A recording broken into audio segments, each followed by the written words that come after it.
March 8 పవిత్రమైన పర్వదినం శివరాత్రి. అదే రోజు మహిళా దినోత్సవం కావటం కూడా విశేషం. ఈ రోజున మహిళా దినోత్సవ సందర్భంగా ప్రతిభ కలిగిన మహిళలను గౌరవించి సత్కరించడం అనేది ప్రభుత్వము, రాష్ట్ర కేంద్ర ప్రభుత్వాలు అధికారికంగా నిర్వహిస్తారు. దాంట్లో భాగంగా ప్రధానమంత్రి మోదీకి ఒక చక్కటి ఆలోచన వచ్చింది.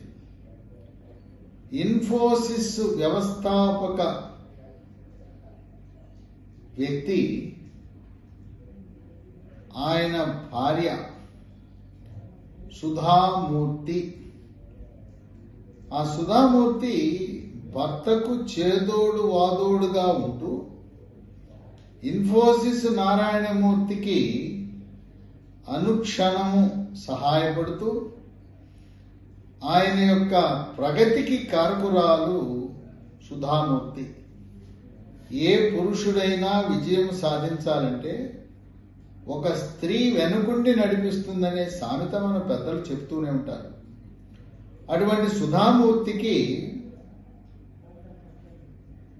ఒక విశిష్టమైన స్థానాన్ని చట్టసభల్లో కల్పించాలని మోదీ గారికి ఆలోచన రావటమే బ్రహ్మాండం. సుధామూర్తిని రాజ్యసభకు నామినేట్ చేసి రాష్ట్రపతి ఇప్పటికే ఉత్తర్వులు జారీ చేశారు. ఆమె రాజ్యసభ ప్రకటించినందుకు ఆనందిస్తూ, నేను ఒక ప్రభుత్వ ఉద్యోగిలా పనిచేస్తాను, ఇదేదో దీన్ని ఒక గౌరవం కోసం కాకుండా దేశ ప్రజల యొక్క సమస్యలను రాజ్యసభలో ప్రతిబింబించే విధంగా నేను నా యొక్క కర్తవ్యాన్ని నిర్వర్తించుకుంటాను అని చెప్పారు. సుధామూర్తి కంప్యూటర్ రంగంలో ఇన్ఫోసిస్ లో వచ్చిన ఆదాయాన్ని సామాజిక స్పృహ కల్పించడానికి అనేక సేవా కార్యక్రమాలు నిర్వహించారు. స్కూళ్లలో గ్రంథాలయాల కల్పన, స్కూళ్లలో క్లాస్ రూములు డిజిటలీకరణ, స్కూలు పిల్లలకు ప్రతి స్కూల్లో కూడా కంప్యూటర్ ల్యాబ్, కంప్యూటర్ శిక్షణ, గ్రామీణాభివృద్ధి, మహిళలను చైతన్యపరిచి వాళ్ళ కాళ్ళపై వాళ్ళు నిలబడేలా చేయటం, ఇలాంటి బహుముఖ ప్రజ్ఞాశాలి సుధామూర్తి. ఒక విశేషం ఏంటంటే, సుధామూర్తి అల్లుడు బ్రిటన్ రాజ్యానికి ప్రధానమంత్రి. ఆయన పేరు రిషి సునాక్. ఆ విధంగా సుధామూర్తి భారత పార్లమెంట్లో రాజ్యసభలో ఉంటే, ఆయన కుమార్తెను వివాహం ఆడిన ప్రవాస భారతీయుడు, బ్రిటన్లో స్థిరపడిన రిషి సునాక్ రవి అస్తమించని బ్రిటిష్ సామ్రాజ్యానికి అధినేతగా ఉండటం అనేది విశేషం.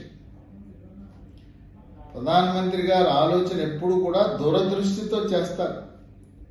సుధామూర్తి భారత పార్లమెంట్లో ఇక్కడ ఉండటం వల్ల భారతదేశానికి, బ్రిటిష్ సామ్రాజ్యానికి ఎటువంటి అరమరగలు లేకుండా సత్సంబంధాలు, వాణిజ్య సంబంధాలు, విద్య, వైద్యము, సాంకేతిక రంగాలలో సహకరించుకునే అవకాశం ఉంటుంది. గతంలో సుధామూర్తి చేసిన విశిష్టమైన సేవలను గుర్తించి భారత ప్రభుత్వం పద్మశ్రీ ఇచ్చింది. ప్రధానమంత్రి మోదీ 2023 సంవత్సరం, గత సంవత్సరంలో సుధామూర్తికి పద్మభూషణ్ అవార్డు కూడా, అత్యున్నత అవార్డు ఇవ్వటం జరిగింది. ఆ విధంగా మహిళా దినోత్సవం రోజు ఒక ఆదర్శవంతమైన మహిళ సుధామూర్తి, ఆమెని గౌరవించడం అనేది అది మోడీకి ఒక వ్యూహంగా, రాజకీయంగా, అంతర్జాతీయ స్థాయిలో దేశాల మధ్య సత్సంబంధాలు నెలకొనడానికి కూడా ఉపయోగపడుతుంది.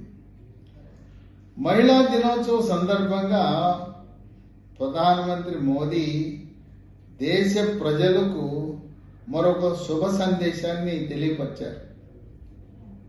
మనం కొనుక్కునే 14.2 కేజీల గ్యాస్ సిలిండర్ పై ₹100 ధర తగ్గించారు.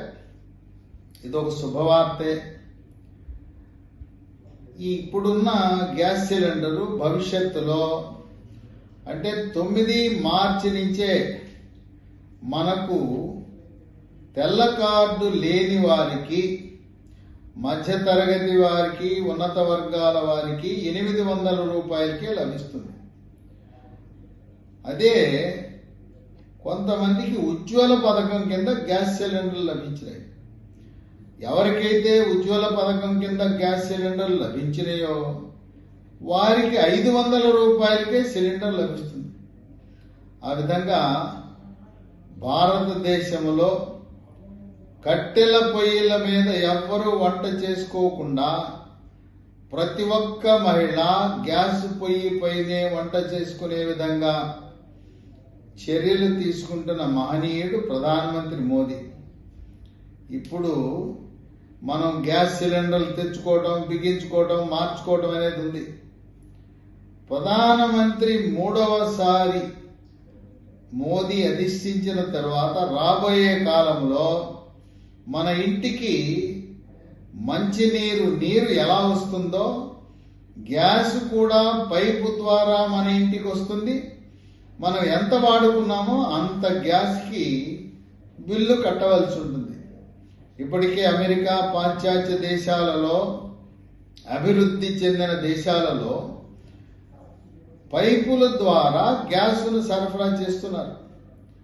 భారతదేశంలో కూడా ఇప్పటికే కొన్ని నగరాలలో దాదాపు భారతదేశ జనాభాలో 20% మందికి పైపు ద్వారా ఇంటికి గ్యాస్ను సరఫరా చేయటం అనేది ఒక విశేషం. ఆ విధంగా సుధామూర్తికి రాజ్యసభ సీటు, గ్యాస్ సిలిండర్ ధర ₹100 తగ్గించి మహిళా దినోత్సవ సందర్భంగా ప్రధానమంత్రి మోదీ భారతదేశం నుండే మహిళలకు ఒక శుభ సందేశాన్ని ఇవ్వటం జరిగింది.